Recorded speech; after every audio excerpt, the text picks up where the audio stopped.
Psalm 127:3. Children are a heritage from the Lord, offspring a reward from Him. This suggests children are a precious gift from God to be valued and cared for.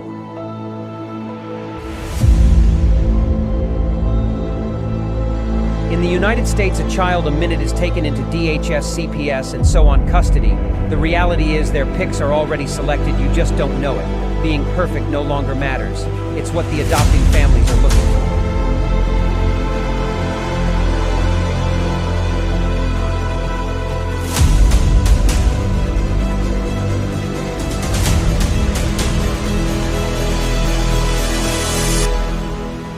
Who is it stealing the children, you ask?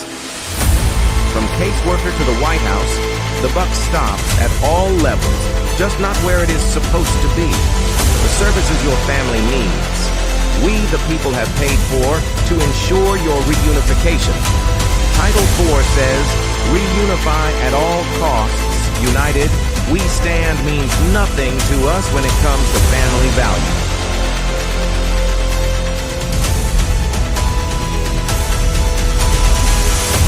Children are being ripped away from their families.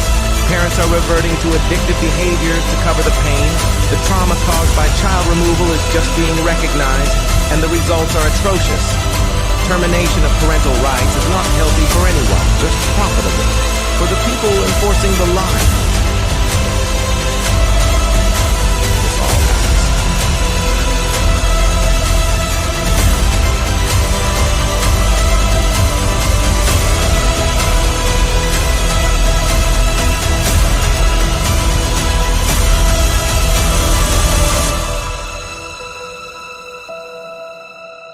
It's time Washington listens to the cries of our children, the wails of their mothers, and the rage growing in the fathers. These are our children. Keep your damn hands off them. We are coming to act on the behalf of the children God gave us to protect, and you kidnap.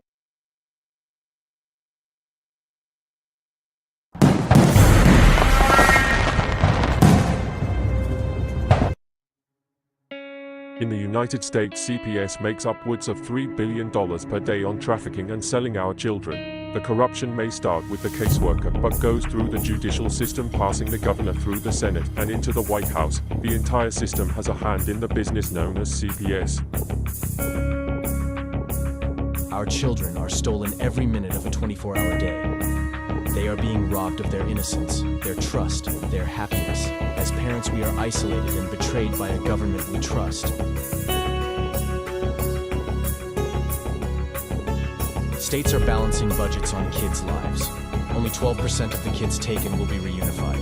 Title IV funding is being riveted with fraud.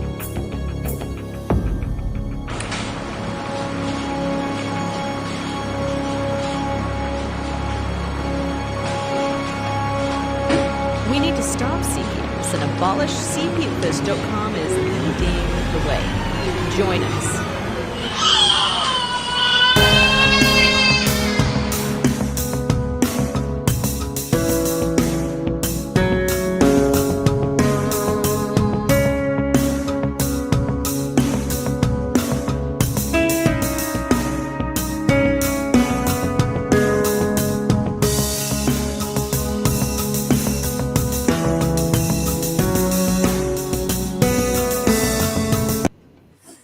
What's up, everybody? Welcome to this evening's show of CPS Victims Hunting Justice. I'm your host, CPS Punisher, and we've got the chat over here, over to our right, as usual. We suggest and recommend that you guys use it. It helps us. Make sure you like and subscribe and do all those things. But we got a bunch of people backstage, and we're running behind, so let's get them on out of here. We got Vinny, we got Gunner, and we got Miss Kim's back here with us. Here we are. Yes, sirree, Bubs. What's going on, guys? Now you gotta fix us, Darren. Yep. Got to make us big again. Make us big again. There we are. All right. Yep. Now we're in the big again. What's happening, guys? Vinny, what do you got? What do you got, Vinny? I know you got something good. What do you got? Well, with what I just found out today, I probably do. They're now going after really scrutinizing CPS here in Maine. There are 9 cases, in fact, that they have deemed to be cases of incidences where Child Protective did not act. That they did not act? They did not act. How many kids in Maine died last year? Over 28. Over 28. And what's the population of the state of Maine? Like 7. Like 3 million or something. It's small. Yeah. Yeah, that's what I was saying. Alexa, what's the population of the state of Maine? I'll have the volume down. Vinny, it's going to be up to your Alexa. No, it's not. She's unplugged because she's been listening, eavesdropping on conversations lately. Alexa, what's the population of the state of Maine?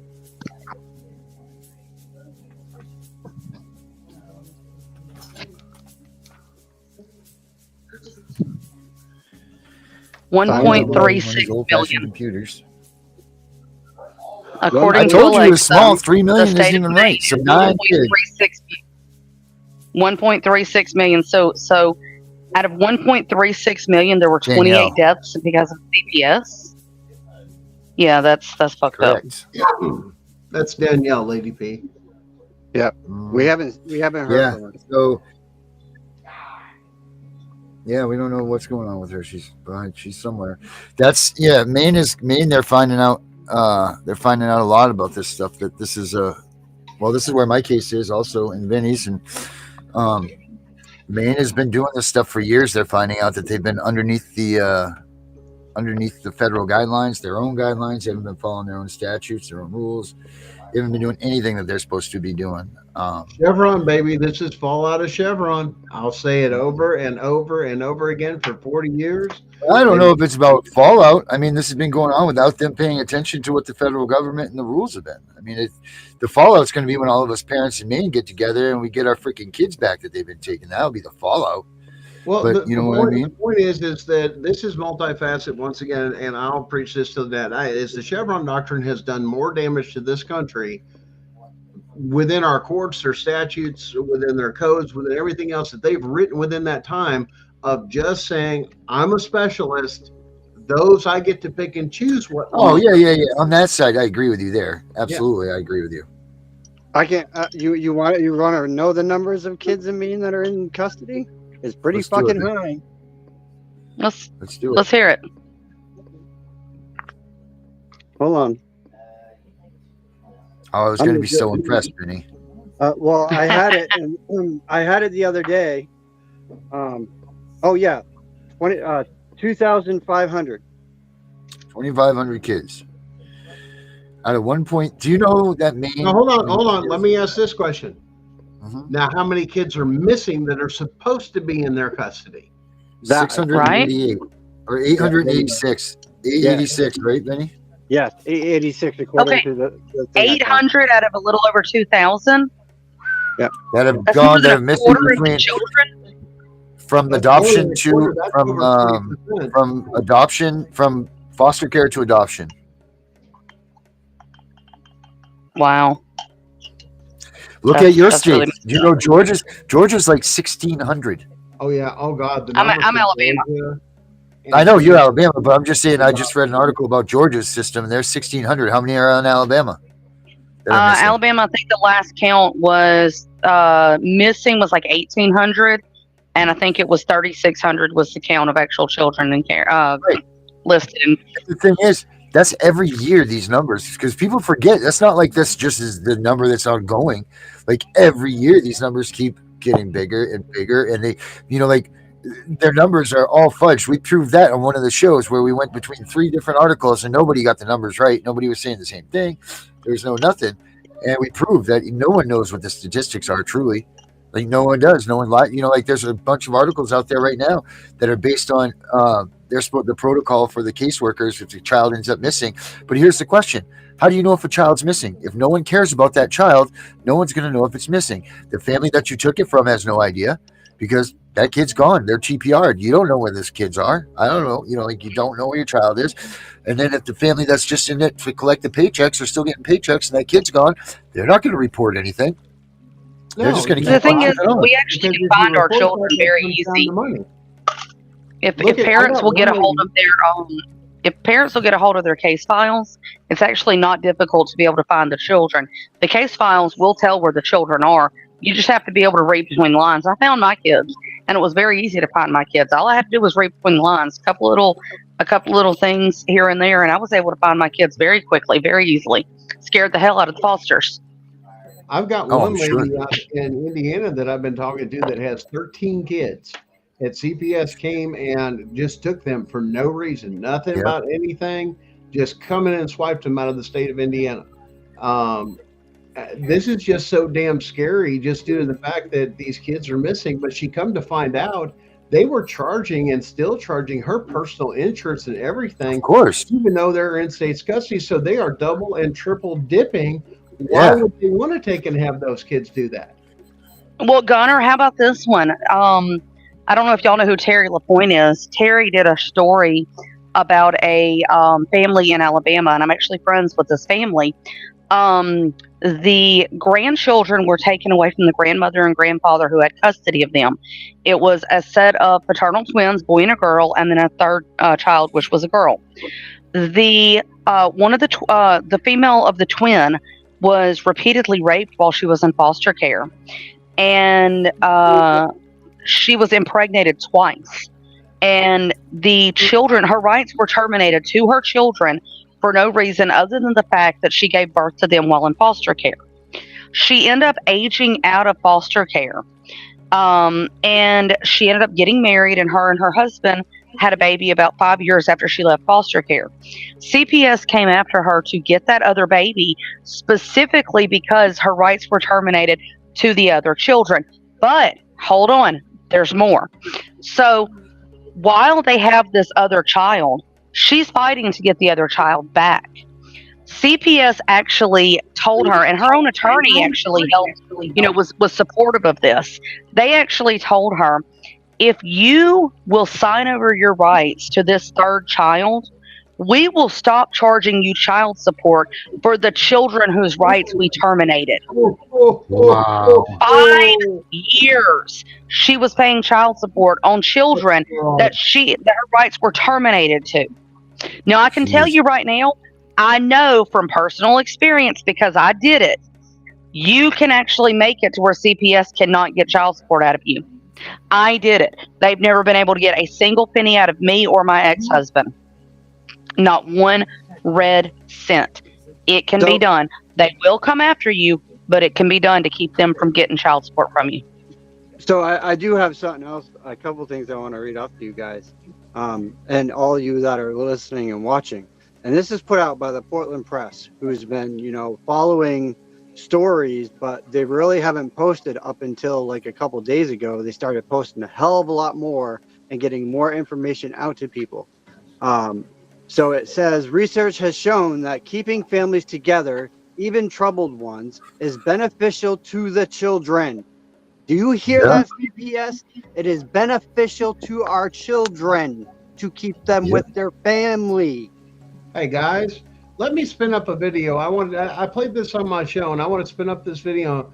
I want you guys to watch this video, and now we have a larger course to talk about this. I want you to watch this video and show you where CPS experimented on what they're doing today. Hold on. Vinny, finish those numbers. Hold on, guy. Wait, finish those numbers. Okay. Then it says, this spring, the Maine Commission of Public Defense Services reported that the list of parents in custody cases who were waiting to be assigned to attorneys had grown to over 400%. Christ. 400% waiting. Just waiting. Children are 7 times more likely to be abused in foster care than if they are left with their parents, even if they are left with parents who are considered to be unfit. Well, I've also got another video on that. How would you guys like to hear testimony from a CPS worker? Did they do it for profit on the stand? Yeah, that's the one that, what's her face? One of our listeners, our viewers, did to us. Here we go. Now I'm still learning with some of this stuff here, but let's see if be this funded. will. First, the child must be removed from the home. And then second, the court must make that order that continuation in the home is contrary to the child's best interest. That's correct so far, correct? Yes. And if those two factors are not satisfied, that is, they're not met, the child's not removed from the home, or the court does not make those specific findings, then the state could lose hundreds or millions of dollars. Correct. So it is very important, number one, that the child be removed, and number two, that the court make specific findings that continuation in the home would be detrimental to the child. Otherwise, the state loses millions of dollars. To receive that funding, yes. Yeah, and that could be millions of dollars. It could be. Yeah. And the state would lose it if those two specific criteria are not met. Well, not that we would lose it, but we wouldn't then be reimbursed or get that money. What's the difference? If you don't get the money, you lost the money. Well, if the kid's never out of care, then we wouldn't need the money to spend on them anyway, to sustain them out of care. Right. We're talking about just the situation under which your state would get money, right? Right. If you don't seize a child from the home, you don't get money, right? Right. Because the child's not in care, we don't have to provide services, we don't have anything to pay for, right? Right. So the only way that the state, your agency, gets money from the federal government is if it removes that child from the home, correct? I don't know if that's the only way, but I know that's one way. Under Title 4E, what do you train your workers about how the state gets its money in relation to the work they do for your agency? What do you teach them? For the Title 4E funding, that's Yes. correct, but I don't know about the other grants and all of that stuff. Okay, the only thing we're talking about right now is the exhibit that's in front of you, Title Right. 4E funding. In order to qualify for Title 4E funding, you train your workers that they must remove that child from the home. That's the first step, right? Yes. Then the second step you train your workers is that they must obtain from the court an order that says continuation in the home is contrary to the best interest of the child, correct? Correct. And you teach them this. If they don't follow those two steps, your agency does not get the money under Title 4E, correct? Correct. And that the failure to follow those two steps could cost the state millions of dollars, correct? Yes. Okay. There it is. Okay. So here's proof of that. I have the proof of that. Okay. So this is the, this follows the DUNS number of Department of Health and Human Services out of Augusta, right? So we'll start back to 2021. Okay. The numbers are 316286165 for 2021. Okay. Okay. For 2022, what are these numbers? These are the amounts of money that they've received. Okay. Okay. For 2022, 3,313,749,164. 3 billion, you mean? Yeah, 3 billion. Yeah. Guys, you know where that comes? A lot of that comes out of your Social Security funds. So listen here. I want you to do this now. I want you to do this now. No, I want to do this. So there's 2,500 kids in custody, right? Yep. I want you to divide that 3 billion number by 2,500. Okay. Hold on. Ooh. Uh-oh. I see where Darren's going with this. Yep. How much are they getting on average per child? Well, you know that this is a lie and this is a wrong number because you know what they do? They make your kid's social security number change and then they use both social security numbers to collect on. Uh-huh. That's called double dipping. Yeah. You know, Gunnar, do you know when that first court hearing is that sets Title IV funding into play? I think it's upon initial because they usually gather your social security numbers. That's part of their intake. That's why they always do the 72-hour hearing, the shelter hearing. That's where it's where it all initiates. That's why they will always be very prompt with that shelter hearing because 72 hours, they get that signed and that judge signs that paper, that first paper. That's what starts their Title IV run, and then everything runs parallel with that. The 6 months, the reviews, all of that stuff runs parallel with the Title IV funding. Then at the end of it, once they can't get any more Title IV, that's when they use the American State Family Act. Then they get the $6,000 to $8,000 per kid for adopting them. So they keep tagging it and tagging it and tagging it. There's a bunch of different little plans out there that people collect this money. But Vinny, what's that number? How many does it count? Like, does it go all the way over? What do you mean? Whatever the number is, 3 billion. Just do 3 billion divided by 2,500. I did that. Okay, so 3 and 9 zeros. 3 and 9 zeros. Okay. Oh, I see what it did because I did it differently. 3.1, 3, 4, 5, 6, 7. And divide that by 2,500.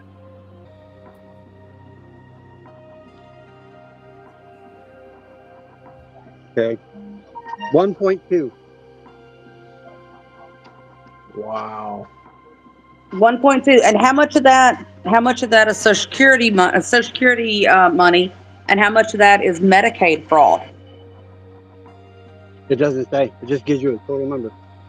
Are y'all aware that that CPS actually bills Medicaid for every single thing that they do in regards to the children that are in foster care?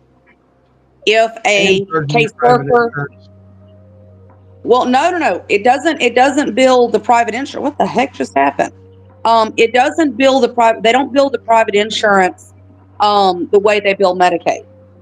So the Medicaid, the way Medicaid is billed for every single action of CPS. I just found it. For this year already, they're sitting at action account $573.09 $5,073,967. And what's that? What number is that? That's under. That's just for Kennebec County. So what they do is with the Medicaid stuff is like when a caseworker goes to the home of the parents, Medicaid gets a bill. When the caseworker goes to the foster home, Medicaid gets a bill. When the caseworker goes to court, Medicaid gets a bill.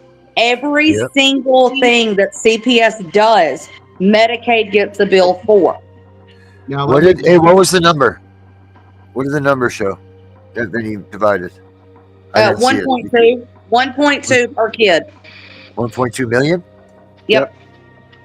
That's about right. That's about what they said. This is fraud because if they enter the home with a Fourth Amendment violation with no court order, no warrant, and no emergency, they have now committed fraud because they are collecting those funds fraudulently by committing a crime. Yep. But they're also committing fraud in the fact that they're billing for non-medical services. Mm-hmm. Yeah. And so they're billing for non-medical services. And if you get a copy of your CPS your court record and take a look at the CPS documents that are submitted, you will see in the CPS documents that certain words are bold and capitalized. Those are trigger words. Those trigger words generates a bill to Medicaid. I have that. That would be found on the U.S. government's printing office on the style manual and the importance of it, which is why they follow in writing laws and everything else. So you can look that up. It's a book like Black's Law Dictionary that deals with all capital letters and what it means and everything else. Once again, that's U.S. government printing office style manual. Well, this is a little bit. This is CPS's specific. They call it so CPS's internal system where they enter all your stuff in. It's called the FACTS system, FACTS. Yes. And in the FACTS system, they have certain keywords that will trigger a bill to Medicaid.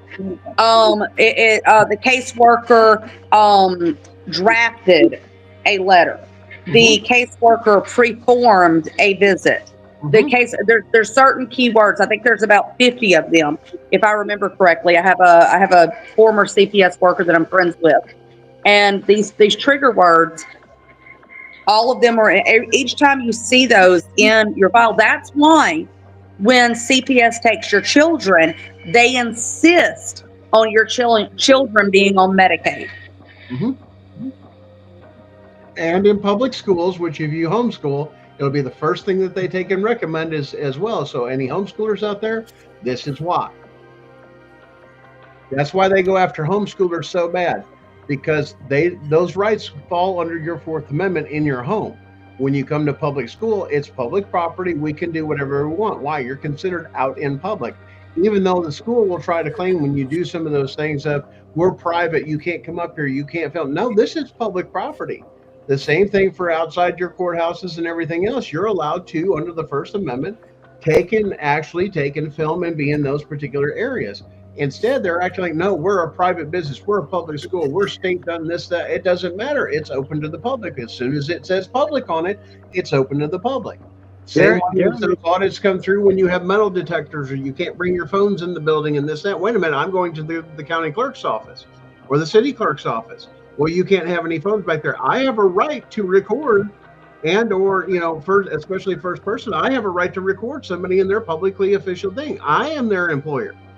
Y'all need to understand that. I'm the employer. We the people. So, I have every right. Gunner, you're in Tennessee, right?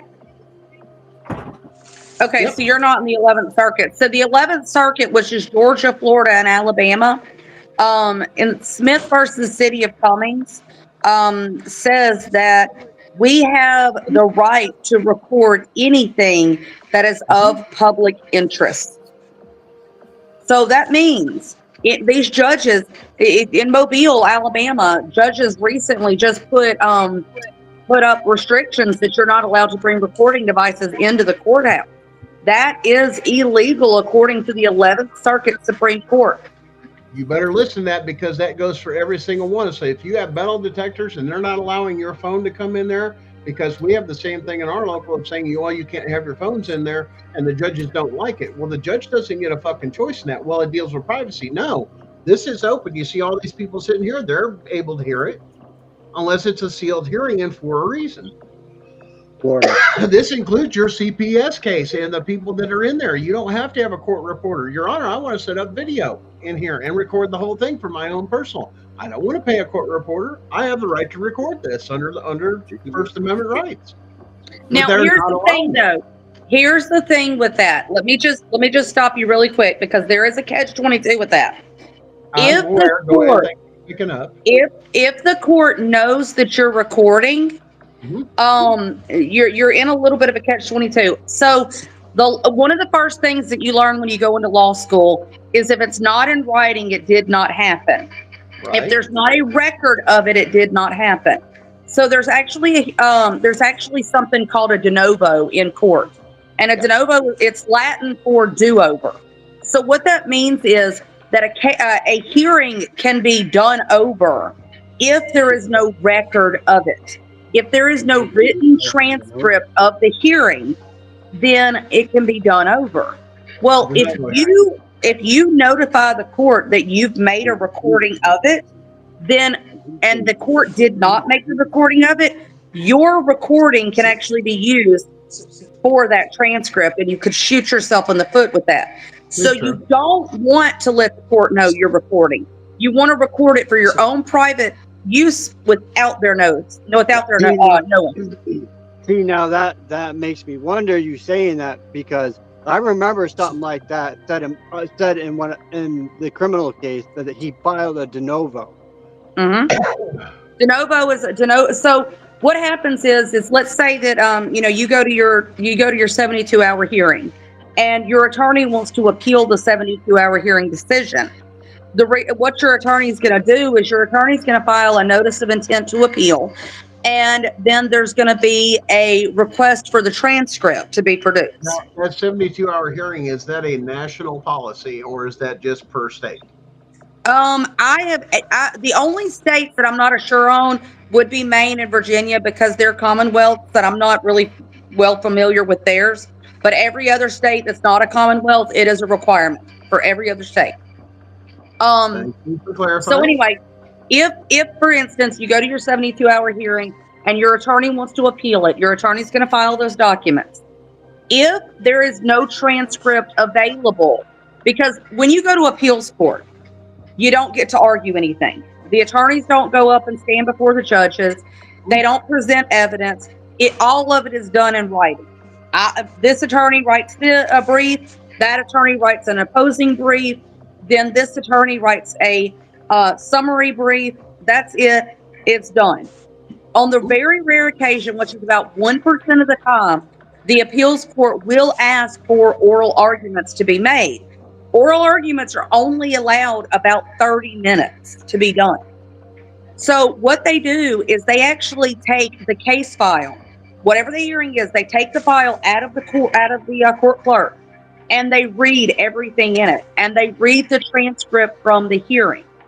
If there is no transcript from the hearing, they have nothing that they can look at. So you have to redo it so that they have something that they can read from to make it appeal this decision based on. So if there is no transcript, if there is nothing to make a written transcript from, your attorney should request for a de novo to redo that hearing. Mm-hmm. So if you're going to record in court, do not let anybody know that you've done it, because it could backfire on you.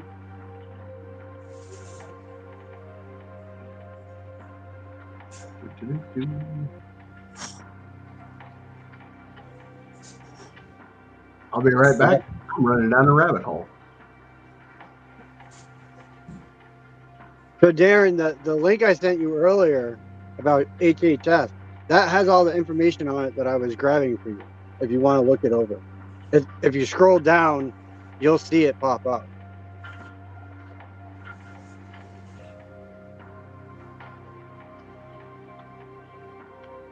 Lady P, you're actually probably right, because a lot of children are used. CPS actually uses children for drug trials. They will use children for vaccine studies. They will use children for medical studies. There was actually a young woman, and I'm going to go back to Terry LaPointe again, because she actually wrote about this. There was a young woman in Emory University. Little girl, she was about 10. She actually had a very, very, very rare illness. And I think there was only like 100 people in the entire world that's had this illness. And some doctors at Emory University in Atlanta wanted to have this child put into their medical studies. Her mom said, no, I'm not going to have my child used as a guinea pig. She's not a pincushion. And so the doctors ended up involving CPS so they could take this child away from her mother to be able to use her for these medical experiments. They got physical possession of her and put her into the hospital. And the mother was able to see her child. I want to say it was about 9 months or so. The mother was able to continue to see her child. And then all of a sudden, she wasn't able to see her child again. And nobody has any proof of life, proof of death. Nobody knows if the child still exists. So the federal case law that you would take and file for that particular one would have to do under the 1979 case of Parham versus JR 442 US 584 602 versus 606.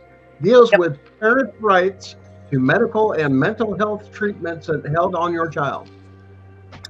Yeah, actually, Parham is a very good case. A very good friend of mine here in Alabama that I'm actually have been training to be an advocate. Her daughter, her kids were taken because her daughter was born with a congenital brain skull deformation, and she left the kids with a babysitter while she was at work. Well, while she was at work, her little girl was about 1.5 years old. Was asleep on the couch, and she rolled over and fell on the floor. The babysitter freaked out and took her to the emergency room, took her to, which hospital is it there, Gunner, in Tennessee, right across the Alabama border in Nashville, I think it is. Vanderbilt? Yeah, I think it was Vanderbilt.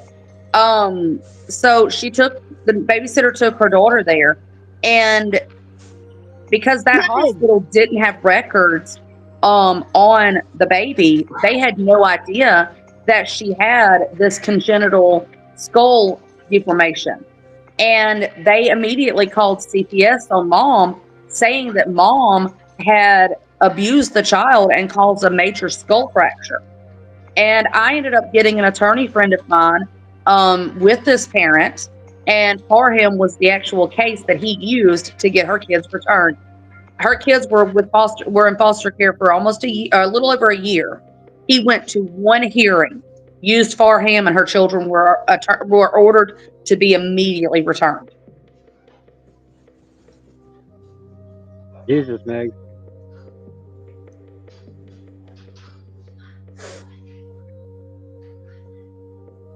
Yeah. But see, Megatron, I actually have case law and why it does and why it's effective. It holds them accountable. The sad part is your judges and magistrates are supposed to know, especially the Constitution and parents' rights, to even stop and go, why are you even bringing this case to me because of this? Right. Megatron, I actually, I am a mandated reporter as well. I work with disabled adults. And I actually recently had to call Adult Protective Services on my supervisor for what she was doing, some things that were being done in relation to my client. And Adult Protective Services refused to do anything. Refused to do anything. They don't care. They do not want to do anything with anybody that actually requires their help. They only want to go after people who are not going to need their services, who are not going to cut into their profits. Mm-hmm. And the people that need their services or deserve the services are the ones that are ignored. Debbie, the play therapist, if you have the play therapist go to court and testify, they can give their expert opinion as to whether or not your children should be returned. But you're going to have to get your attorney to call them as a witness to testify to such.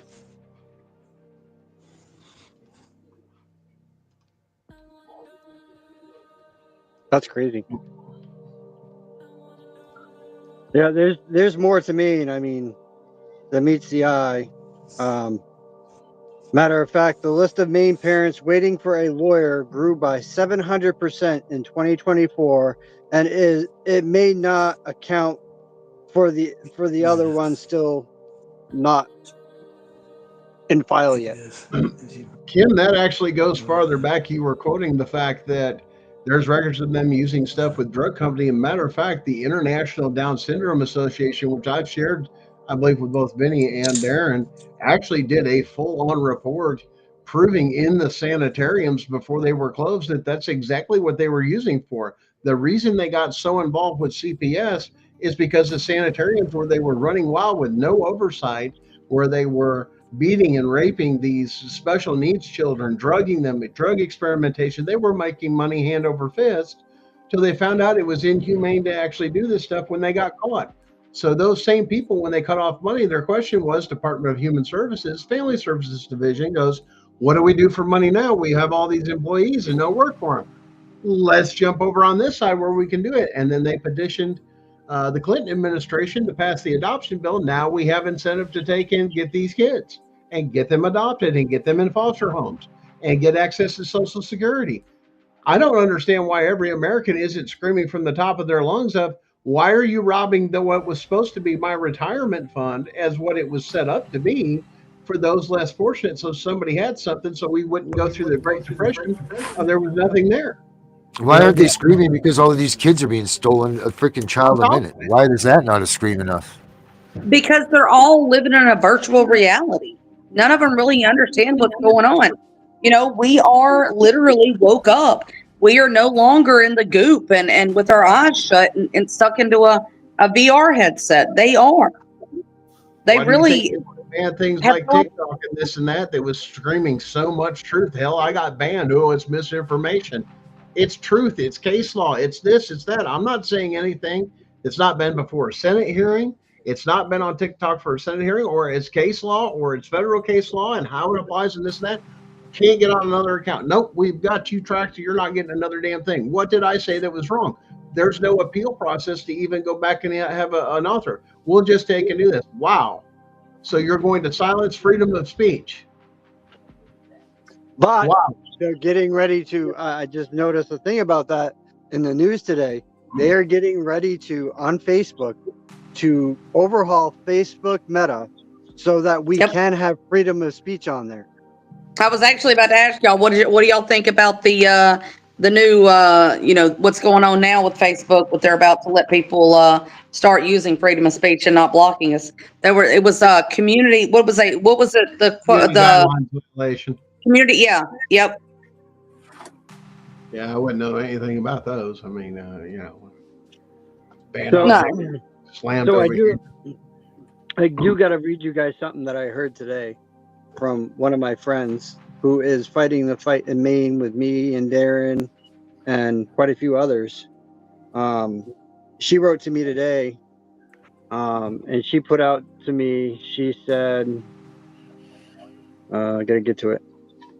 Great. My letter to Trump mentioned that issue, and now it looks like Maine is doing something about it, almost as if they knew what was coming their way, and they want the appearance of taking action on their own to detour any investigation which could discover much fraud across the broad board. Besides, heavy legal counsel availability doesn't solve the problem of corruption. Judges and corruption, CPS, they will get legal counsel right, all right, but I expect they will still lose and everyone else still get paid. So listen, guys, if you've got an issue to where something else has come up, usually during most of our case, I'd say almost every case, is the fact that you'll have a lot of hearsay, as Kim was talking about earlier, with you don't have first person knowledge of this and that. That's actually illegal to do, where your case law that you can bring in during those cases would be Trinzi v.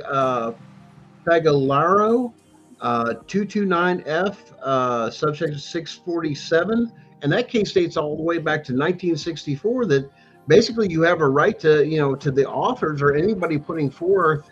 In other words, it's supposed to be in your courtroom, such as you have a medical exam, something as far as, your, these, what do they call it? Forensic evaluations, this and that. They are required to be in the courtroom. For them not to be in the courtroom for you to cross-examine is actually against the law and unconstitutional. It's a violation of due process according to that case law.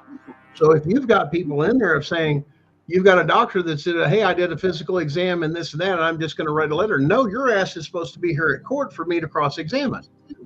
Where's this person? Where's this person? It's a violation of that. So Darren, even in my personal case, you had the doctor that did the examination during and then the second time, whoever did the forensic interview actually showed up, but then they read off what the doctor said, including, besides the results, which was negative completely, the child's never been touched. It should have never went any further than that, and it should have dropped. It was a made up story because they had over 2 hours with the child to coach the child and record for the forensic interview. But once again, their due diligence of due process was to have that doctor or examining person there. But instead, for example, the CPS attorney, by the way, they wrote a letter saying that the child wouldn't shut up about the case and this and this and that, and just going regurgitating this with that personal child's condition. Are you aware of this mental health condition? Are you aware of this one? Are you aware of this one? No, there's your ADA. If you're not aware that this child has a pre-existing condition, matter of fact, the GAL in my case never pulled the child's psychological exams. Actively being treated for certain mental health conditions was never pulled. When we tried to put it in, the GAL says, which the GAL should have pulled it under the guidelines, that didn't, saying, look, Your Honor, here's a pre-existing condition. The child has got existing issues. Even to this day, to give you an example, the child thinks that her mother has wrecked her car and killed somebody. It's never happened. But they didn't want to take and hear that because that would look bad on them. So even the GAL says, look, we found a reason you can't do it as evidence because the certification for it, the notary on it is not a proper seal. It's outdated. Well, then why didn't the GAL get one? She should be entering in evidence if you're going, you're standing up. Technically, the rule of a GAL is in the best interest of the child to basically get a good picture. But even this first GAL during our first case in family court never even met the child and showed up in fucking court. How can you represent somebody you've never talked to? Yep.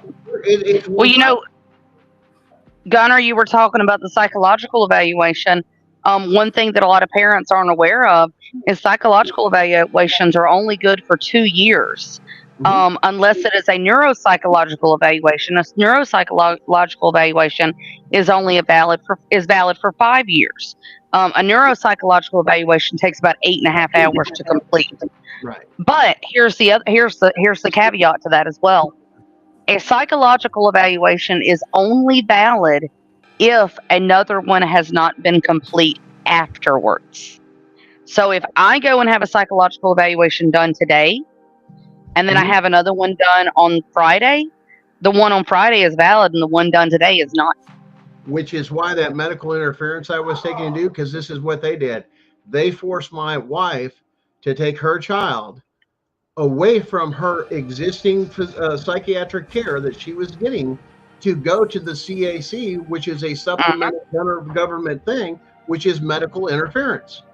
You can't make her. But they told her if she did not comply, we will take your kids, or tell the judge you're being uncooperative and take possession of your kids. How the hell is this going to, where's your recourse is, I think it's one of the conversations we led up to is, what's our recourse? Because the courts aren't doing it. You're giving misinformation. We're not changing jurisdiction, even though these judges and magistrates, as soon as they hear a constitutional issue has lost its ability for jurisdiction.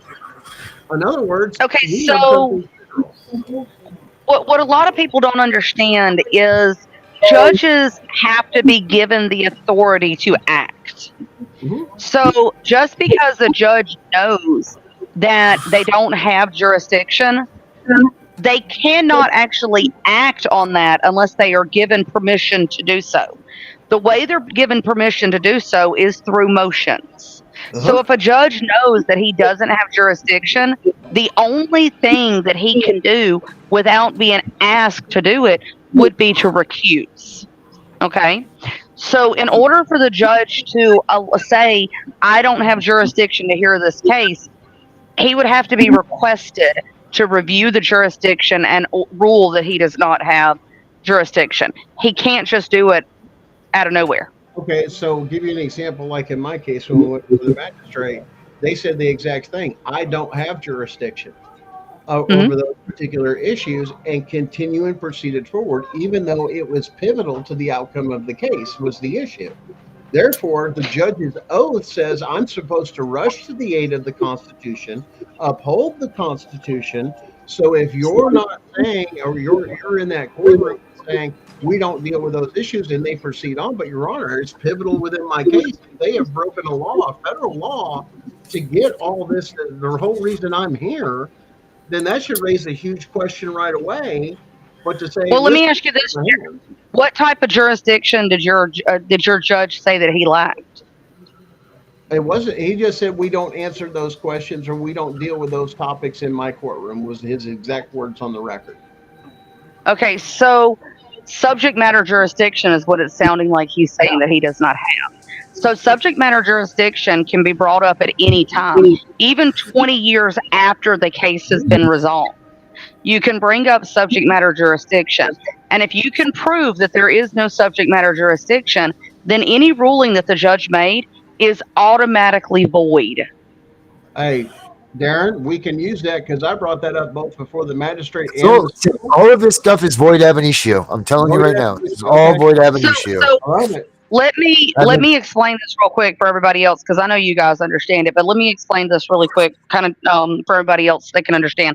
So in the legal realm, there are different types of jurisdiction. You have venue jurisdiction, you have subject matter jurisdiction. Those are the two biggest ones.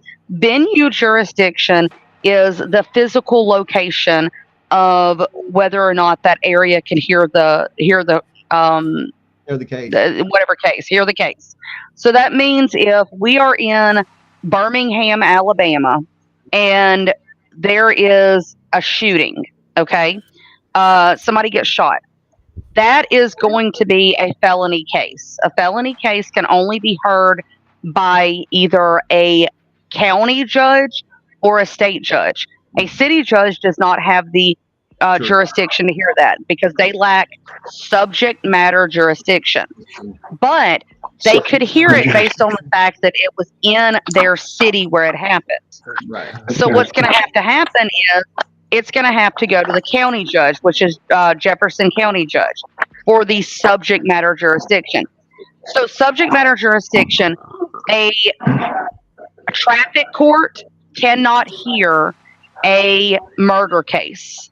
Correct. A judge that would that's in district court is not going to hear a traffic case. That is what subject matter jurisdiction is. Venue jurisdiction is the actual physical place. If the shooting takes place in Jefferson County, Alabama, we can't go to Camden County, Virginia to be able to hear the case. And guys, this is also important just to point out, this is also for your subject matter of where you file in federal court. That is something that Darren and I have discussed too. We got to make sure that certain cases of certain subject matter or this and that you file in the proper court when you do your filings as well. So guys, yes. please be aware that when you file, you have to give that answer of, well, under what hat or under what topic will say, does this need to be filed? Because like you said, I can't do one on a subject matter and turn around and do it under a civil matter, those type of things. So you have to watch where you file, how you file. And I know that's something that Darren and I have gotten into a couple of discussions and so on and so forth of why that's important. Otherwise, you're wasting your time because basically you can go before and say, hey, I can't hear this based on this because it deals with this. So you got to make sure you file in the right court, but you make sure that within that a lot of the lower judges do is they cross that line between hearing a lot of those things. Just in fact, I was talking to Vinny, and some of the things as far as the aspect of, hey, we've only got one. He's the district attorney and the assistant district attorney. Well, if there's a conflict of interest, then who hears it? Well, nobody can hear a CPS case, and I guess in Maine, I'm saying nobody else can hear a CPS case. They can't go outside of the counter within its district. If so, well, if you don't have the proper people to prosecute or even have a trial, well, then your case is thrown out. It shouldn't even be heard. Why is it moved to another county? Those type of things. Now you've got an issue. Because if they move it to another county, then you need to object to it being transferred because they don't have the subject. They don't have the venue jurisdiction to be able to hear it. Yep. There you go, Ben. There's your answer and file it under venue. So now venue has to. This is the issue with venue. Venue has to be raised at the very first hearing where venue applies. So let's say that my children were taken in Jefferson County, Alabama, but Shelby County, Alabama is actually the venue that actually should have the case. The very first hearing where we're in Jefferson County, I have to say in that very first hearing, Jefferson County has no authority over my kids, only Shelby County does. Yep. It has to be raised within the first hearing that is applicable to that particular issue. And it's in the county where you reside, I think, for 6 months. Is that where the child lays its head for 6 months? 6 months. The UCCJEA is a federal law that actually says that the court of venue jurisdiction is the county in which the child has lived for the most recent 6 months, or if the child has just been born, if the child's under the age of 6 months, where the child has lived for the entirety of his or her life. Right. So then there would only be two counties involved in ours, because they're saying it happened up north and here. Well, that would be Piscataquis County and Cumberland County. So, but it doesn't matter where it happens, Vinny. It matters where the children are staying. Yeah. No, okay. So the CPS case, the CPS or any custody case, is based on where the child lived. Criminal case is based on where the incident happened. Correct. Right. So, Brenda, if you have an issue where your thing through here, we're talking just answering some of the questions as we go along.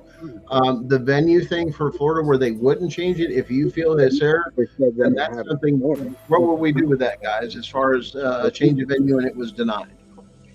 Okay, well, here's the question. The first question is, Brenda, was the change of venue requested at the very first hearing? If it was not, and you allowed the very first hearing to be conducted, you waived your right to argue venue jurisdiction. Okay. Just like you give up personal jurisdiction once you go in and accept your court hearings. Yes. Once you go in, you give them. Actually, once you accept the service as well, you give up venue personal jurisdiction. But if you did not make the argument at the very first hearing that they did not have venue jurisdiction, then you're giving them authority. You're saying it's okay, don't worry about it. Right. And you can't bring it up ever again. You cannot bring it up ever again. Here's the thing, though. This is where I'm going to challenge you on that a little bit. Because in the CPS case, I never was served by a court, by a judge, by an officer of the court, or by a sheriff. But did you walk into the courtroom? I was never served by the CPS worker. Did you walk into the courtroom? No. You've never gone to court? You never went into court? No, I wasn't there. Not at any period? Just on what we're doing like right now. Okay, if you did it via Zoom, that actually counted as well. Because they did have legislation that enacted during the pandemic that allowed for Zoom to also let you give personal jurisdiction. But here's where I can challenge that, okay? Because I never signed the PPO. I never signed the fucking thing they had her sign. You don't have to. You don't have to sign anything. It's you're giving it crap. What's the word? Sorry, y'all. I'm getting tired here. You gave it just by participating in it. Yeah, participation is agreement. Yeah, what is it called, Gunnar? You know what I'm talking about. Where it's the same thing as that you go for your marriage license, you do this, and that. If you willingly participate, but then the question becomes, like with marriage licenses, everybody's heard this is just what you do. There are other ways of doing it as a private contract, but that's called failure to disclose to all things of the contract, which under contract law would make it null and void if you don't have full disclosure of what the contract does. That's where right, implied consent. Implied consent. Yes, there it is. Good word, Kim. There it is. Very nice. Thank you. Implied consent. Yes, implied consent. That's what that is, Benny. It's called implied consent. Right, so you don't. So let's say, but you don't have to. You don't have to. You don't have to sign any documents to have consented to their. What I'm arguing here is that when they did the PPO, the preliminary protection order, okay, they're supposed to serve it via first-class mail, via the clerk of the court, or an officer of the court, or a sheriff. I never received the original PPO. No, because that's an ex parte. No, ex parte motions. No, protection orders. Orders of protection are ex parte orders, and they do not require you to be served. Ex parte does not require the parties to be served. In the state of Maine, they do. It is under the statute. Not within a protection order. I'm pretty sure. Nope. Okay. It's in there. I would have to check. It's in there along with the TPR. They cannot serve a TPR on you unless it is court ordered by a judge, given from a judge, or an officer of the court, or an officer of law. Okay, guys, they are to help understand some of this. This is why things are different from state to state. And please understand what may apply in one state doesn't always apply in every state. Just so we're clear on this. So if you hear us getting into we're not lawyers conversation, It's Entertainment purposes only. Yep. Yep. Yes, So Gunner's not right. only So Maine and Virginia are what's called commonwealths. Commonwealth is still based on British law. Common law. Yep. Every other state We covered that in this country is based on a different. It works. Most of the stuff that we're saying, most of the stuff that Gunner and I are saying is going to apply to every state other than Maine and Virginia. What Vinny and Darren are saying, because they're in Maine, they are part of the Commonwealth. They are more well versed in the Commonwealth laws, so they're going to understand Maine. Gunner and I are used to states that are not Commonwealth. State stuff, and just remember, this information comes. Everything in your case may be a little bit different, and we will do our best to distinguish the difference between, hey, this is state bound, we're bound by this, versus this applies to the other states, Commonwealth versus other states. Guys, we're doing the best we can, but understand, do your own research. We're giving you tools and resources to fight for yourself, and what may take and apply in one state does not always apply in another state. But please be clear that federal case law applies to every single 50 states, including Maine or any of the other commonwealths, including your constitutional right. So that with that said, the caseworkers try to serve us a TPR. Yes, and the caseworkers cannot do that because they are a party to the case. They are an interested party. Yeah, that's right. So that's why you and I talked about the other day. What needs to be done is a motion to dismiss the TPR for improper service needs to be filed. Yeah. Yep. So this is something a lot of people run into is when they go in, they get some of the things, and then they've done some CPS stuff, and then they say, here, you need to sign this to file a restraining order against somebody and this and that, but they're not doing it of their own free will.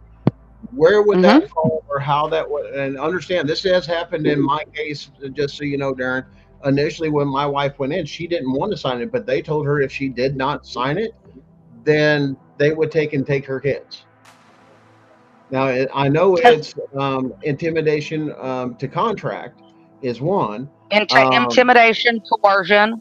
Coercion to contract can happen, but I mean, I mean, that's one of those things too, where people are standing. And here's the other thing: the presence of a county sheriff's deputy was actually there present, but they're instructed not to get involved.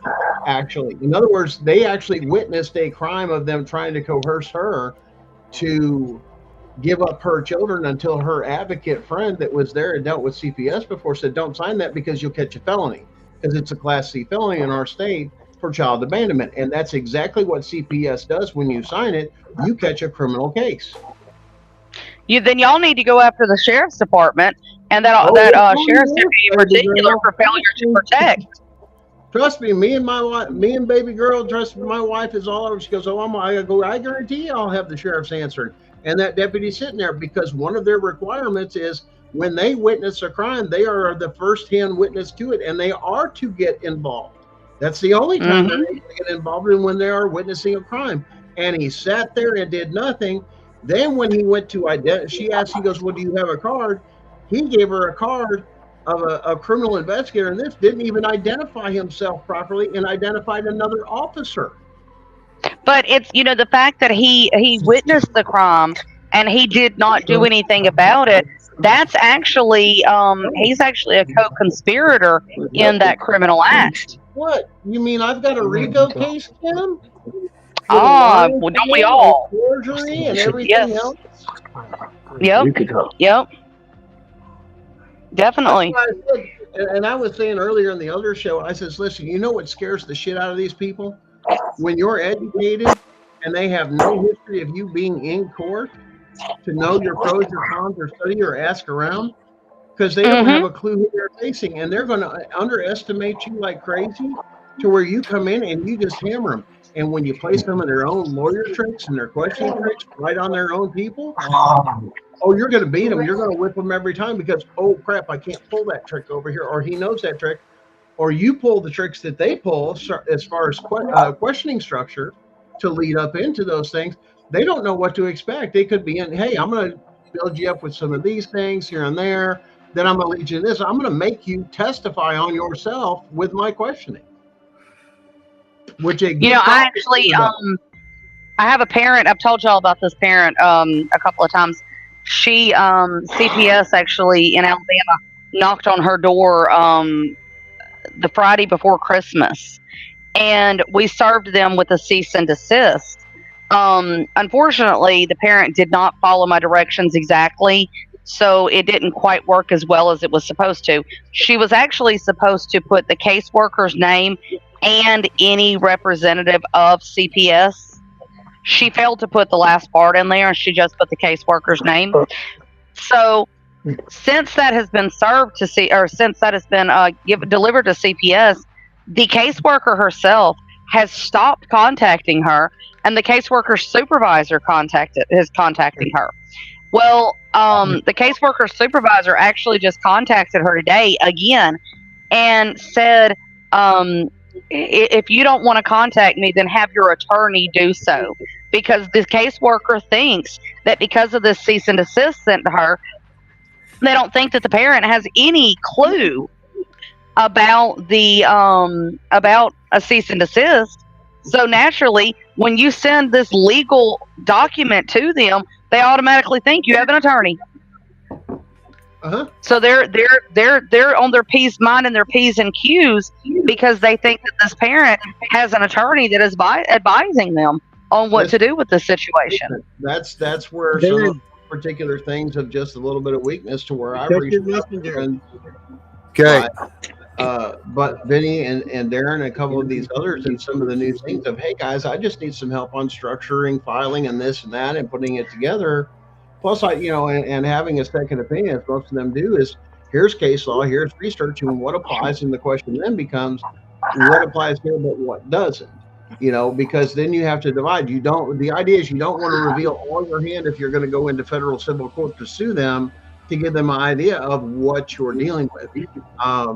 To give you an idea, of questioning somebody, you could have an issue with, let's say a police officer that, they went to go try and file a police report against these people because of a crime. They didn't take the report. There's no record of it or anything like that.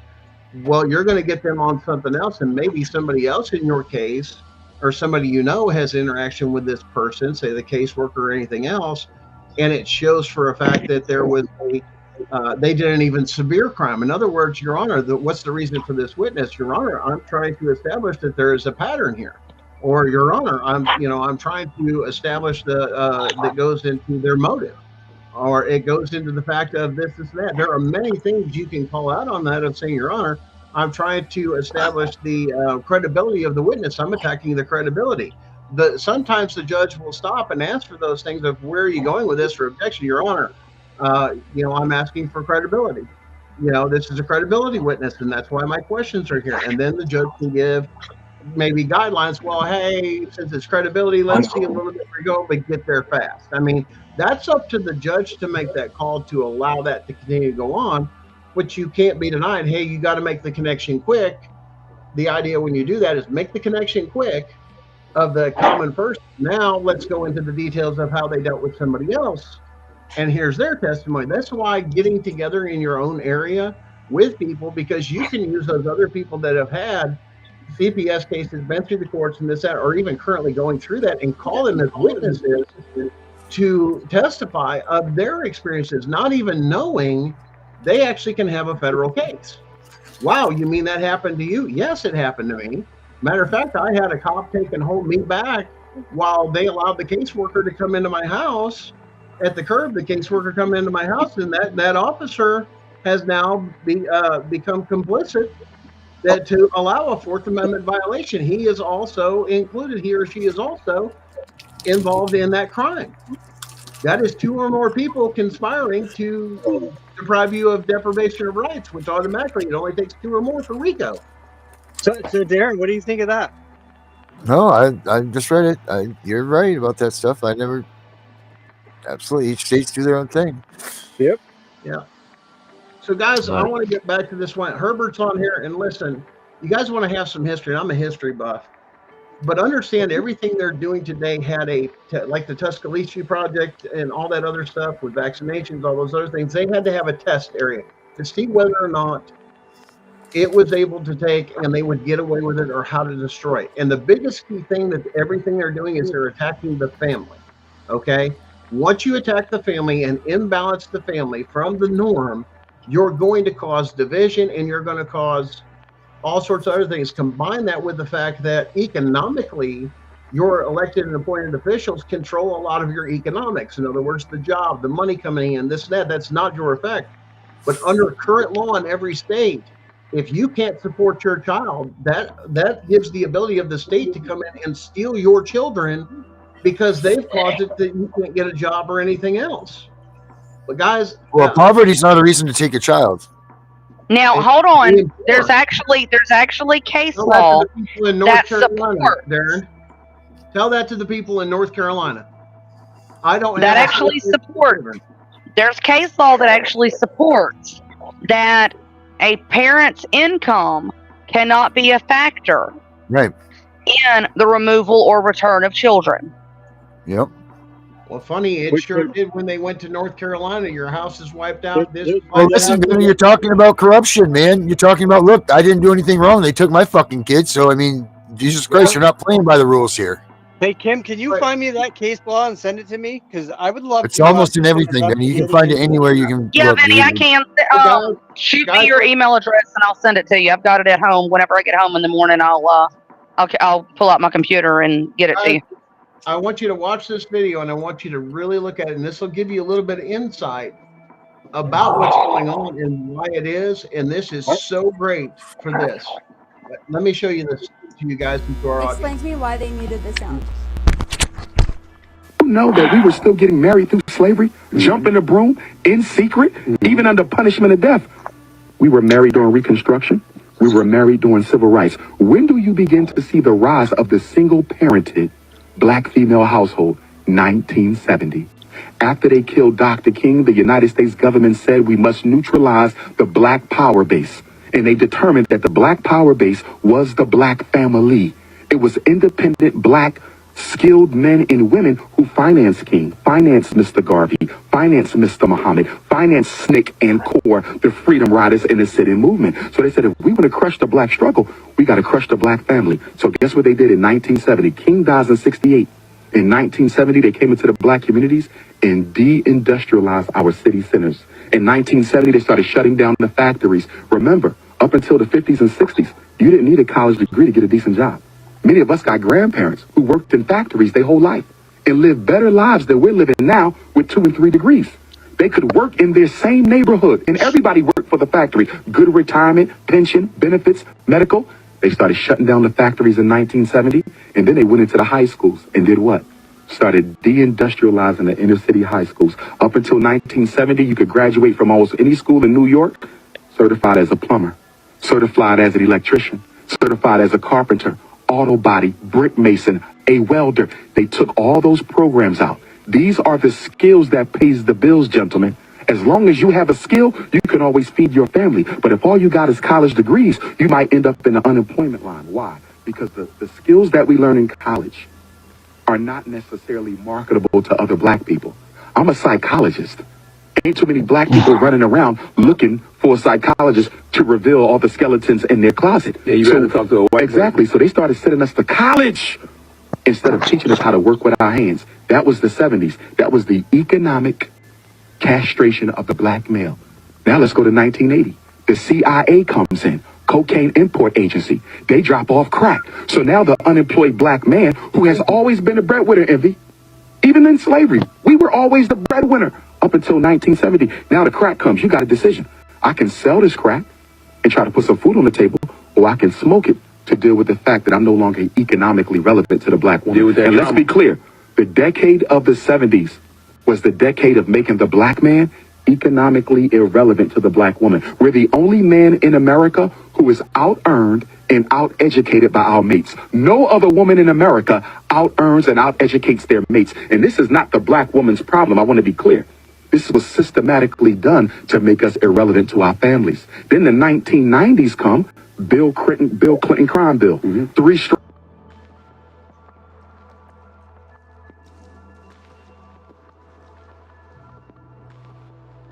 Wow.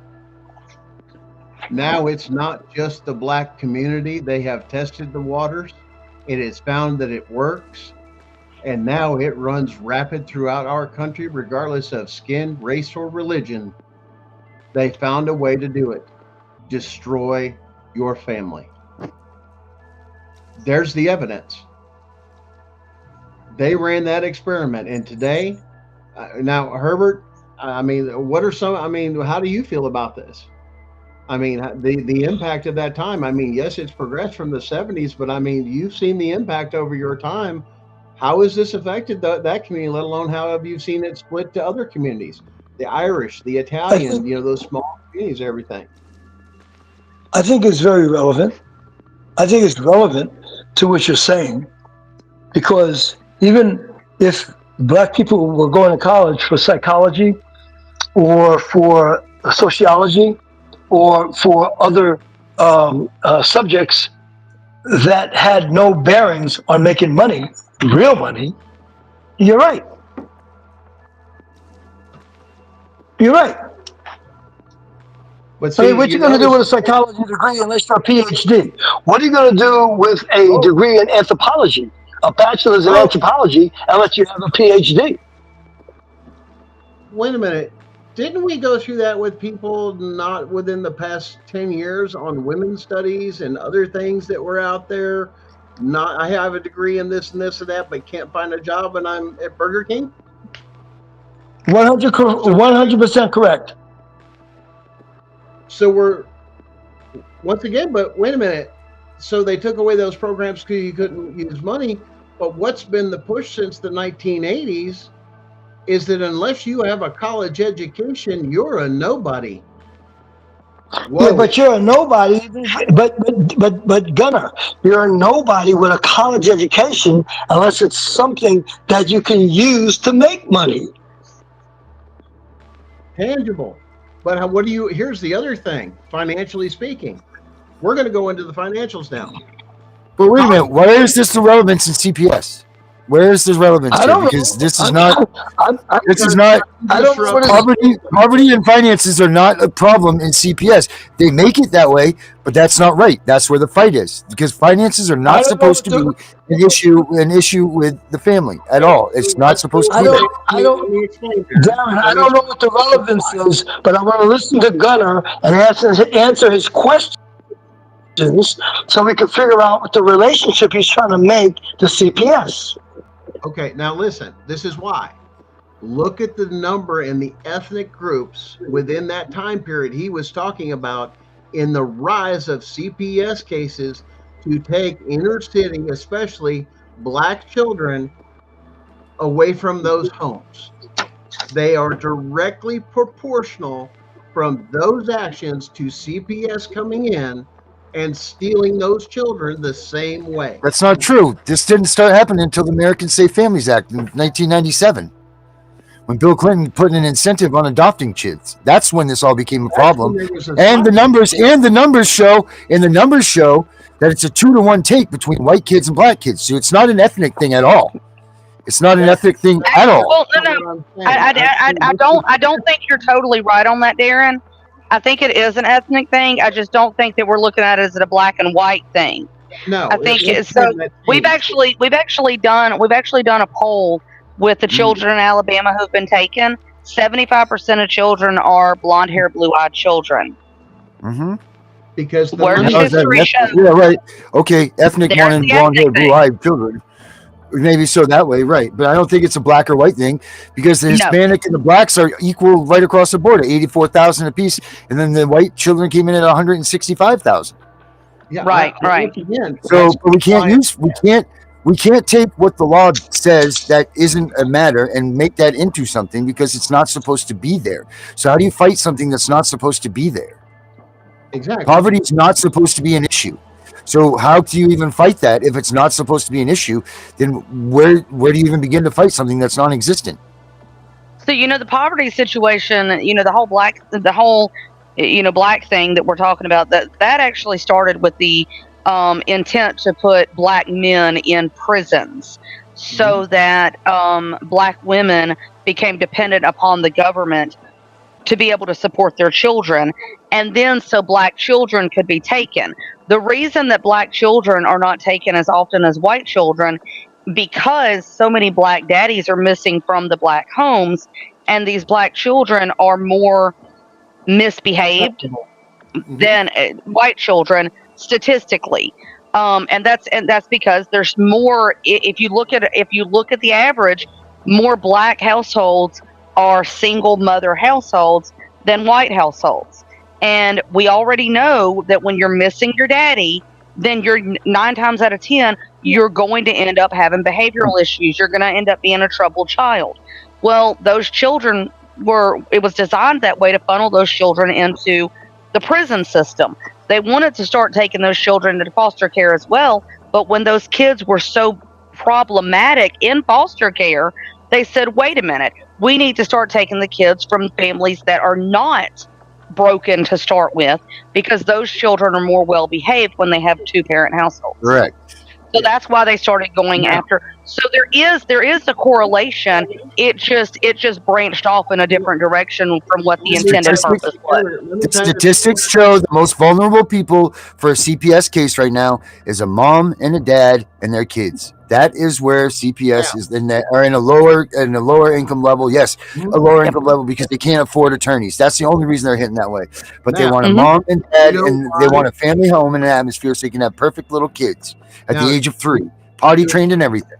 To address your thing or your topic there, Darren, is this: why was it mostly white children now, or this or that, or why was there in a jump? Why? Because there's more of them. No, that's simple. Hold on, let me tie it together. And we touched on it earlier. They were getting money in sanitariums. The white kids were the ones in sanitariums that they had free access, drug experiments, and all this money they can make. They didn't have to tap the white communities or the other communities. They were getting it off the African American communities and the Native American or American Indian communities, and the history shows it of what they were doing. Once President Ronald Reagan closed the sanitariums, who came right after that? Clinton. So they already had that idea in their head to turn around and you skipped the president. You skipped old man Bush. Bush, well, it's Bush. The idea is, but Bush didn't do a whole lot in relation to fucking our kids. No. And the point is you have the close of the sanitariums under the Reagan administration. They had to feel the financial impact of losing billions of dollars, and I mean billions according to 80 standards. That now you have Bush in there that focuses you on the war and, bring down that wall, and we were fighting the Cold War as a distraction. But for Clinton to sign that in, it means somebody had to be in Clinton's era saying, I can make money, help me make money, but I need help. I need more money out of this, and we're running dry. We have all these social workers and other people. You've closed our sanitariums. The states are not getting. Man, they melt those funds under those sanitariums. You should see the numbers that the sanitariums were making. And you know what they were predominantly was in there? White. Blonde hair, blue-eyed white. They had their factory. We shut it down. The reason that there were more white people in sanitariums is because the African American community is not as prevalent with just push them out of our family because they're an embarrassment. African Americans say, fuck that shit. We're going to take care of our own. That's the facts right there. They're more family oriented. They're going to take care of themselves. That's 100%. And Hispanic not only the black, but the Hispanic community also. Yep, I just said that. They opened the borders and didn't crack down on the border control because they saw an opportunity to make money to send their parents back over the border, but hold on to their children. Tell me that isn't true. Wait, that just happened and is happening now at the border. Isn't it true that they were sending people back over the border and separating families? Wasn't that a whole argument? Well, great, ship the whole family back. No, we're going to keep the kids because then they have a better chance of this and that. Oh, guys, we're talking about the dark evil. Oh, yeah, we're way over time. Let's wrap this one up. Has anybody ever ran statistics on how many Hispanic communities have lost their children to CPS? Yeah. It's the same as black people. Hispanics are right along there. I think they're just below.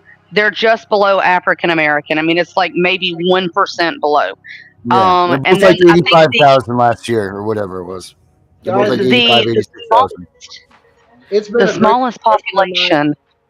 The smallest population of children who are taken.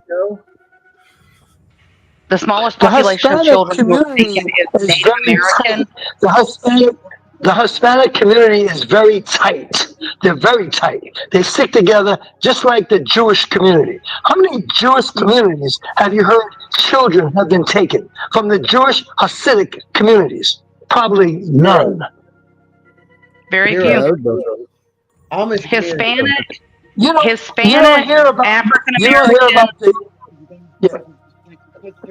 You don't hear about the Jewish community or the Amish community having children taken by CPS. Right, guys, we're at that time. Amish community is not taken because the Amish people are sovereign. They are not subject to the laws and regulations of this country. They don't sign the birth certificate. In the United States, they don't go through all the same bullshit that citizens of the United States do. They are actually considered a country within themselves, essentially. Guys, let's wrap things up here. It's been a great show.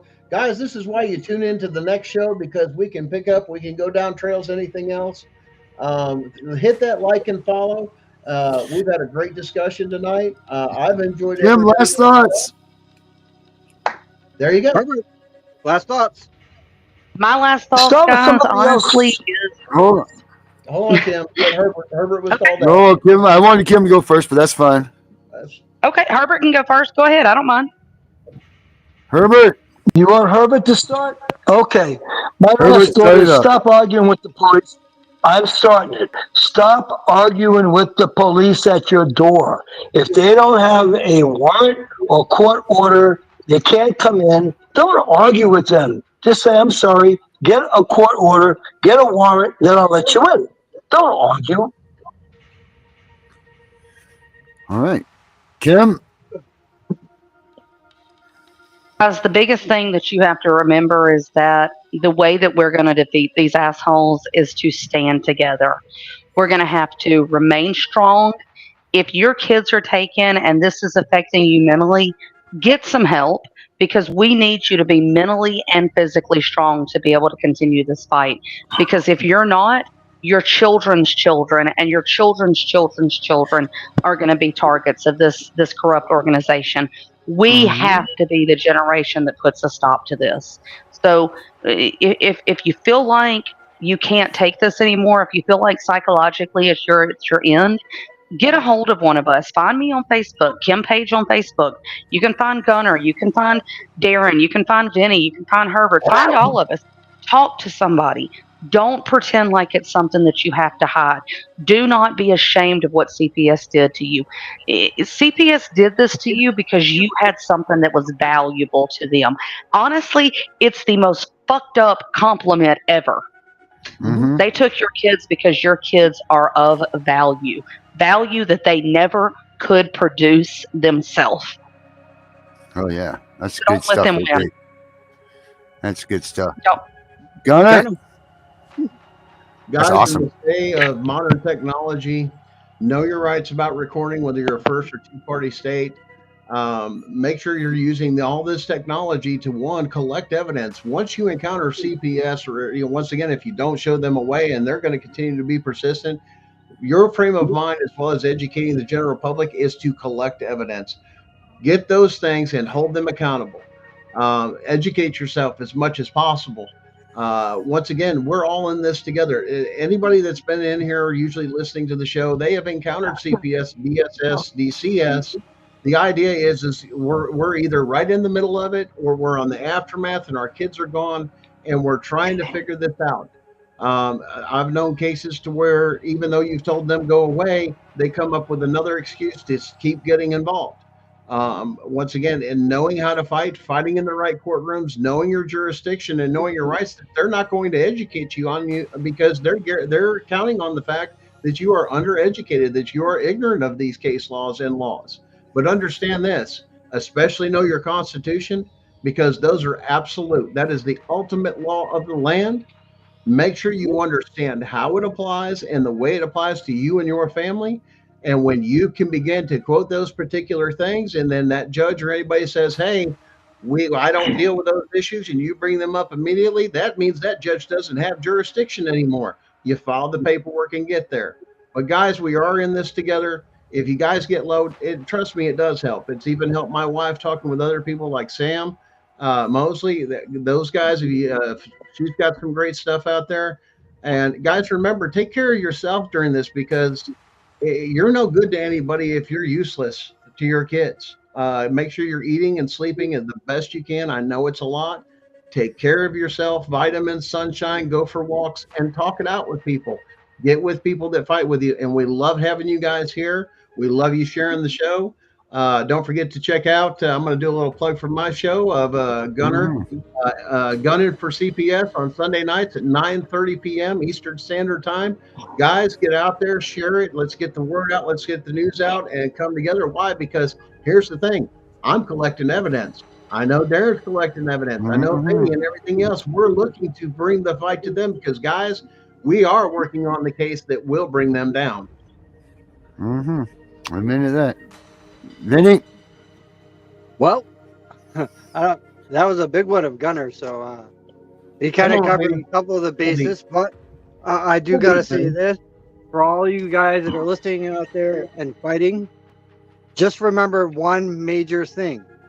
These kids belong to us. The state and government did not birth them. They are our children. They are our legacy. We cannot give up the fight. We need to take the fight to them. Guys, like my wife says, family came before government. It predates it. Sure did. Hey, well, listen up. White, black, red, green, gay, straight, brown-haired, blue-eyed, doesn't matter. CPS is fighting all of us. So there's nobody that holds any stake in this game. We just us parents, man. So we just got to stay together and fight. That being said, I'm CPS Punisher. Guess what? We're out of here. Have a good night, everybody. Take care. Have a nice evening. Bye. Bye. Bye, guys. I'm the one that you hate for making America great. And I'm the one who's trying to build back better. We ain't the same. Yeah, you're right. There's a difference. Y'all are woke and we're awake. What a joke. Does white privilege have something to say? Your president drove the country into the ground. The crime rate is through the roof. There ain't no jobs to be found. Inflation going up, my kids need food in their mouths. You put the fake news on every TV screen in my house. Hold up, your president a racist, homophobic, tried to overthrow democracy and everybody knows it. He will never make America great again like the slogan. He a white supremacist, just like all of you who voted. That is not facts. All you woke morons do is talk trash. Drag queens in classrooms hate anyone who's not black. You're pro-white, you know that's what the Klan members are, right? You're anti-LGBTQ, then why they always on your mind? Bro, you're a boy, you're a girl, stop playing stupid. You screwing up the youth and all the children are our future. You don't care about the kids. Look at all the school shootings. You're pro-gun, it's your fault. Stop making those excuses. You think anyone who don't agree with you is just a bigot. You're a fascist, you're a Nazi. You just mad because you triggered. You're just jealous of the left because we're progressive and we're winning. Now I'm tripping that you won the election because you rigged it. They put you on the left, they put you on the right. They tell you what to hate, then they tell you who to fight. Till you're screaming, screaming. They put you on the right, they put you on the left. They tell you who to hate, they do anything to get you screaming, screaming. My president draining the swamp, we building walls. Your president opened the border for one and all. Now there's murderers and criminals evading the law. Walking right into America, our safety is gone. Well, my president ended pandemic, saved the economy, and introduced legislation fighting for our equality. His son smokes crack. I don't care about that, honestly. He's raising all our wages. He can't raise his children properly. You obviously pro-life. A woman's choice is your right. I feel like abortion is important and you don't like. You're treating it like birth control. You're treating them like your wife. I said that all lives matter and I also meant unborn life. You're so clever, go ahead make your little memes while we're bringing home the soldiers who were in the Middle East. Okay, you brought the soldiers home, but then you burnt the flag and took a knee and left the men who fought for all our freedom homeless on the street. Build back better, there'll be violence and riots until you Bible thumpers learn to fall in line and trust the science. We ain't ever backing down from all you pedos and tyrants. The right is fighting the system, the left designed to divide us. And that is clown talk, all you got is mean tweets. It's free speech, call the cops, dog, you defunded the police. This country will be better off without all you freaks. This is America, homie, if you don't like it, you can leave. They put you on the left, they put you on the right. They tell you what to hate, then they tell you who to fight. Till you're screaming, screaming. They put you on the right, they put you on the left. They tell you who to hate, they do anything to get you screaming, screaming.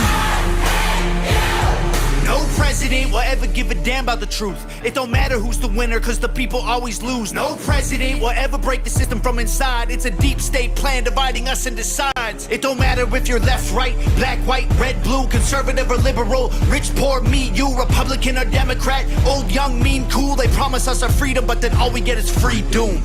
They put you on the left, they put you on the right. They tell you what to hate, then they tell you who to fight. Till you're screaming, screaming. They put you on the right, they put you on the left. They tell you who to hate, they do anything to get you screaming, screaming.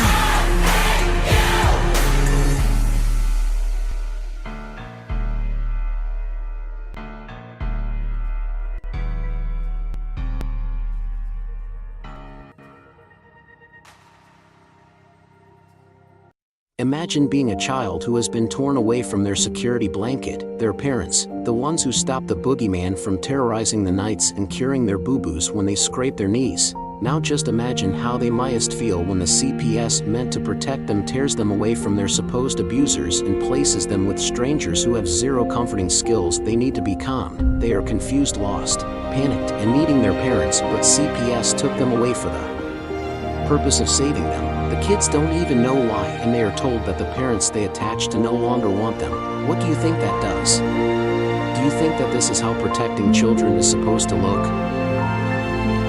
Abolish CPS. Our courts are contaminated with young, inexperienced caseworkers and polluted with bribes, high-priced bonuses for speedy adoption of terminated parents, and judges who don't practice law with the Constitution in their sights. This is a problem.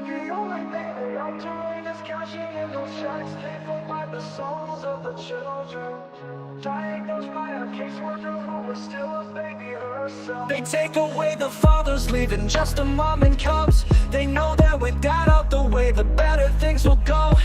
Breaking apart the family, destroying the American way. Our legacy is built upon our families of yesterday. Fuck CPS, fuck what they doing. Fuck CPS, they need to be ruined. It's all about the division of family services. You hear that the division, that's what they about. They prey upon the family, the ones that the dad's been kicked out. We can't stand for this abomination. This is the song that needs to play across our once great nation, making us aware of the problem. Stealing our kids, it's not mama drama. Stand up for those who are lost due to them. We need to fight for the family, making America great again.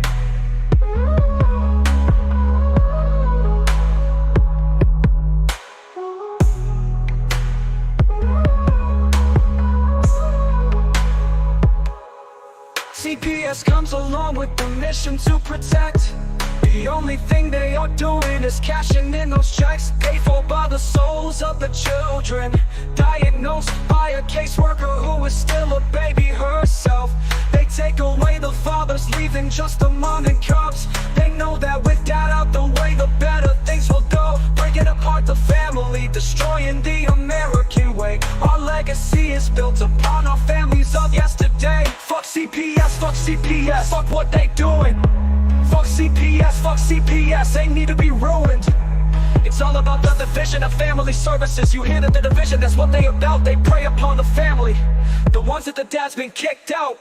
We can't stand for this abomination. This is the song that needs to play across our once great nation, making us aware of the problem. Stealing our kids, it's not mama drama. Stand up for those who are lost due to them. We need to fight for the family, making America great again.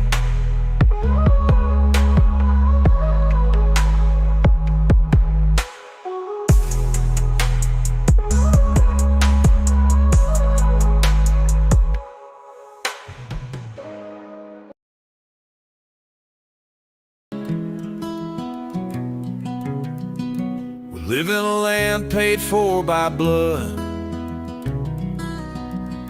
a country that was built up from sticks and mud.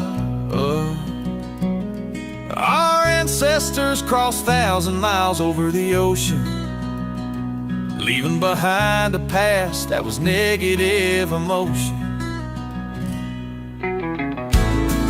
When they first sighted land, they all jumped overboard and swam. They couldn't believe they were living in freedom. The government they once had didn't need them. It was tough during the first days, figuring this strange land. Many grouped together and started a plan. They knew they needed something to keep them in line. This is when they wrote the Constitution, man, it was divine. A bunch of men agreeing never lost their mind. They gave us all our freedom, one amendment at a time. And when they finished writing, 39 men had to sign. We have freedom, you can't take away. The Constitution guarantees that. So take your false authority and go the fuck away.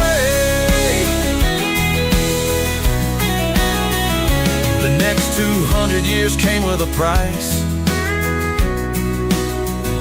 A bunch of men and women gave the ultimate sacrifice. They did it for the people alive today. You don't hear very many taking 3 times to say thank you, whoever you are, who gave your life, and for their families left on earth alone for their life. Thank you for your gift, the life that you gave. It lets us live as free men. Oh, glory we will wave. Now we are here in 2025, a year led by selfishness. It's no surprise the government is taking over. It's a friggin' mess. Our kids are being taken by people who must be diseased. Who the hell gave them that power? These actions need to cease. So listen up, you voted officials, we are here to say you need to pay attention to issues, because we aren't going away. We come bearing the Constitution, we'll recite it if we may. We the people is how it begins. The words that follow, you can fill them in, because they aren't true as they were meant to be. You're taking our freedoms one at a time. No one's paying attention except for us reciting these lines. You don't get to take away the rights we were given. Taking away our children should get you in prison. I'm not messing around, it's no laughing matter. Give our children freedom, or feel your teeth shatter. We are the ones who make the decisions. You lost track of your job, we're here to petition. This is your final chance.